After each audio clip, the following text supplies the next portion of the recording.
Educational creativity চ্যানেলে সকলকে স্বাগত। আপনারা জানেন যে আজ কলকাতা হাইকোর্টে কোর্ট নাম্বার 14 জাস্টিস বিভাস পট্টনায়কের বেঞ্চে 23-25 মামলার শুনানি কনক্লুড হলো।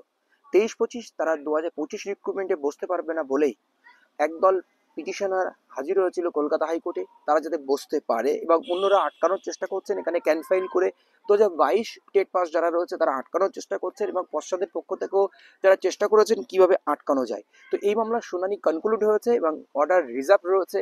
তো আজকে অর্ডার কোন দিকে যাচ্ছে বা শুনানির ব্যাখ্যা কি কি রয়েছে বিস্তারিত বলবো। তো প্রথমে আপনারা জানেন যে আজকে রিপ্লাই পর্ব ছিল, সুবীর সান্যাল বলেছিলেন, আজও সুবীর সান্যাল বললেন এবং ক্যান যারা করেছিলেন তাদের পক্ষ থেকেও বললেন যে প্রথম থেকে আপনারা দেখেছিলেন যে সাবির আহমেদ স্যার এবং আলী হাসান আলমগীর স্যার পিটিশনারদের পক্ষে লড়েছিলেন। তো সাবির আহমেদ স্যার বললেন যে তিনি রাজস্থান হাইকোর্টের একটি বিষয় তুলে ধরেন যে রাজস্থান হাইকোর্ট 2021 সালে অর্ডার দিয়েছিলেন বিএডরা এখানে সুযোগ পাবে না প্রাইমারি রিক্রুটমেন্টের ক্ষেত্রে। সুপ্রিম কোর্ট এটা 2023 সালে ফাইনাল অর্ডার আনে। তো এখানে দেখুন রেট্রোস্পেক্টিভ আর প্রসপেক্টিভ এফেক্ট, রাজস্থান হাইকোর্টের অর্ডার হিসাবে যে প্রসপেক্টিভ এফেক্ট হিসাবে গভর্নমেন্ট তাদেরকে সুযোগ দেয়নি। হাইকোর্ট বলছে তাদেরকে সুযোগ দেওয়া যেত 2018 সালে একটা নিয়োগকে কেন্দ্র করে রাজস্থানের সুযোগ হয়েছিল।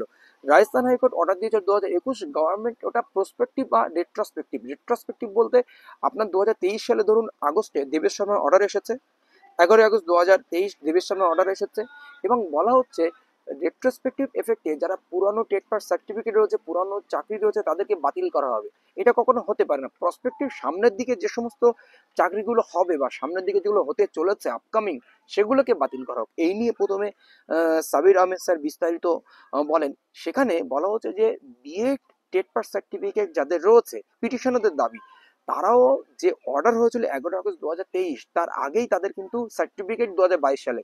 তাহলে রেট্রোস্পেক্টিভ ফিগার না দিয়ে প্রসপেক্টিভ ফিগার দিতে হবে, তাদেরকে বাতিল করা যাবে না। এটা কিন্তু তুলে ধরেন সাবির আহমেদ স্যার। সুবীর সান্যাল বলেছিলেন তাদের টেট সার্টিফিকেটই বাতিল। টেট সার্টিফিকেট বাতিল বলতে এখানে এখানে যারা BEd candidate BEd valid time বলে টেট সার্টিফিকেট বাতিল, কিন্তু সুবীর সান্যাল স্যারেরা এগোতে চাচ্ছেন প্রসপেক্টিভ ফিগারে, কিন্তু এই রেট্রোস্পেক্টিভ ফিগারে। আর এনারা এগোতে চাইছেন পিটিশনাররা প্রসপেক্টিভ ফিগারে। তখন সাবির আহমেদ স্যার সেটা রিপ্লাই দেন যে টেট পাস মানে রিক্রুটমেন্ট ইজ ডিফারেন্ট। কারণ কারণ টেট পাস করলেই যে রিক্রুটমেন্টে অংশগ্রহণ করতেই পারবে পরবর্তী বিষয়, কিন্তু দুটি ডিফারেন্ট বিষয়। যে তখন বিএড ভ্যালিড নেই কিন্তু তারা তো ডিএলএড করে নিয়েছে, এখন বর্তমান নোটিফিকেশন অনুযায়ী তাদেরকে ডিএলএড আছে কিনা দেখতে হবে। মূলত একটা টাইমে শুধু 23-25 ভ্যালিড ইনভ্যালিড বিষয় না, শেষ পর্যন্ত বিষয়টি এমন একটি জায়গায় চলে যায় যে বিএড সার্টিফিকেট বাতিল করার বিষয়ে চলে যায়। তখন সাবির আহমেদ স্যার বলেন যে নোটিফিকেশন বর্তমান 2025 19 নভেম্বর যে নোটিফিকেশন বেরিয়েছে বা তার আগে যে নোটিফিকেশনটি বেরিয়েছিল সেই অনুযায়ী তারা তো এলিজেবল, কারণ তাদের সেই তিনটে টেট পাস, উচ্চ মাধ্যমিকে 50% বা ডিএলএড ডিগ্রি তাদেরকে রয়েছে। এটা কিন্তু খুব গুরুত্বপূর্ণ সহকারে সাবির আহমেদ স্যার বলেছেন। এবং টেট কোয়ালিফিকেশন এটা কিন্তু তারা চ্যালেঞ্জ করেনি, not challenge. BEd degree part of TET examination, BEd degree TET এক্সামিনেশনের পার্ট ছিল, এটা রিক্রুটমেন্টের পার্ট না। এটা কিন্তু পিটিশনার সাবির আহমেদ স্যারের পক্ষ থেকে বলছেন। কয়েকজন বোর্ডেও গিয়েছিলেন, তাদেরকে অপোজ করা হচ্ছে complete course but about publish আগের বছরে, কিন্তু এই বছরে এখানে পিটিশনারদের পক্ষ থেকে সাবির আহমেদ স্যার আরেকটি কথা তুলে ধরেন যে এই বছরে কোর্স কমপ্লিট হয়ে গেছে আর এর আগের বছরে 20-22 ওরা তো ইতিমধ্যে সুযোগ পেয়ে গেছে। কারণ 20-22 তখন পার্ট 1-এর এক্সাম হয়ে গেছে, পার্ট 2-র এক্সাম হয়নি, তাও তারা সুযোগ পেয়েছে। আর আমাদের তো আমরা অন্য জায়গায় অবস্থান করছি, কারণ আমাদের ইতিমধ্যে পরীক্ষা শেষ হয়ে গেছে, কোর্স কমপ্লিট হয়ে গেছে। এরপরে সৌমেন পালের জাজমেন্ট দেখায়, সৌমেন পালের জাজমেন্ট বা শ্রীরামমোহন নায়কের জাজমেন্টের কি বিষয় ছিল সেটাও তুলে ধরেন। আর জজ তখন জিজ্ঞেস করেন আপনাদের কোর্স শেষ, আপনারা আপনাদের কি ইনস্টিটিউশন থেকে লিভ করে দেওয়া হয়েছে, কারণ ইনস্টিটিউশন আপনাদেরকে আসতে বারণ করা হয়েছে। তখন বলেন যে তারা নোটিফিকেশন দিয়ে জানিয়েছে যে ইনস্টিটিউশনে তাদেরকে আসতে হবে না, তাদের কোর্স শেষ। এটা সুবীর সান্যাল স্যার। তখন জজ জিজ্ঞেস করেন যে কতদিনের মধ্যে নর্মাল রেজাল্ট বার করার নিয়ম।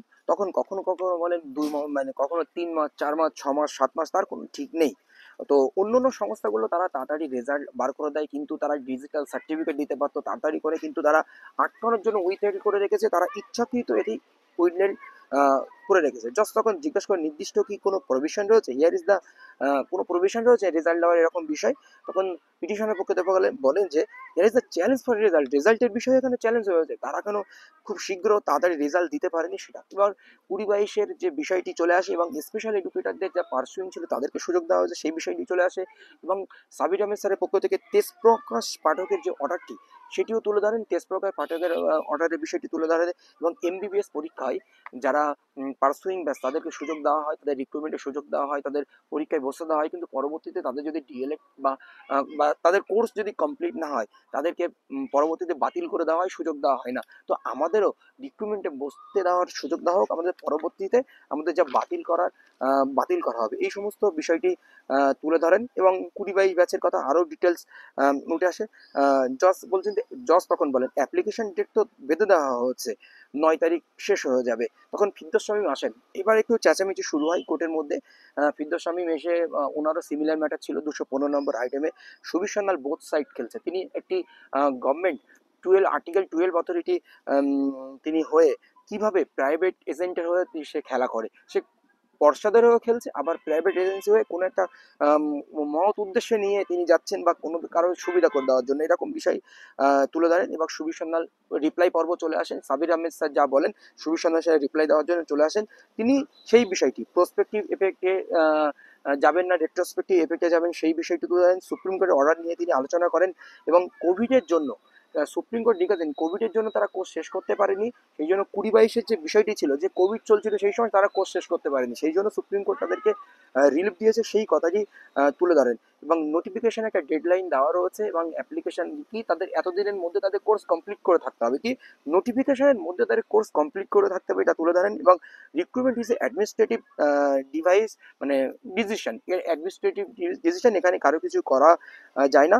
সুপ্রিম কোর্টে অন্য কিছু অর্ডার তুলে ধরেন এবং সাবির আহমেদ স্যার একটি তুলে ধরেন যে এরা যদি সুযোগ না পায় তাদের বয়স চলে যাবে, তারা পরবর্তীতে কি করবে, এটাও কিন্তু অপোজ করেন সুবীর সান্যাল স্যার এবং মেইনটেনেবিলিটি ল ইন দা ডিসমিস করা উচিত এটা। তারপরে আপনার দেখেছেন যে ক্যানের পক্ষ থেকে চতুর্বেদী স্যার এসছিলেন, উনি এখন রেসপন্ডেন্ট হিসেবে ভূমিকা গ্রহণ করেছেন।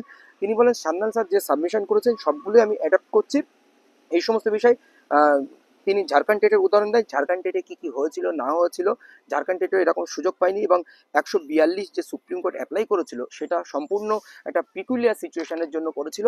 এই সমস্ত বিষয় আজকে উঠে আসে এবং শেষ পর্যন্ত অর্ডার রিজার্ভ রেখেছেন, 2-1 দিনের মধ্যে অর্ডার চলে আসবেন 9 তারিখের মধ্যে। আবারও এই সেম ম্যাটার কিন্তু আগামীকাল 10:30-11টার দিকে ফিরদৌস শামীমের কিছু ম্যাটার আসতে চলেছে। এই হচ্ছে আজকের আপডেট, পরবর্তী আপডেট আসলে অবশ্যই আপনাদেরকে দেওয়া হবে। ধন্যবাদ।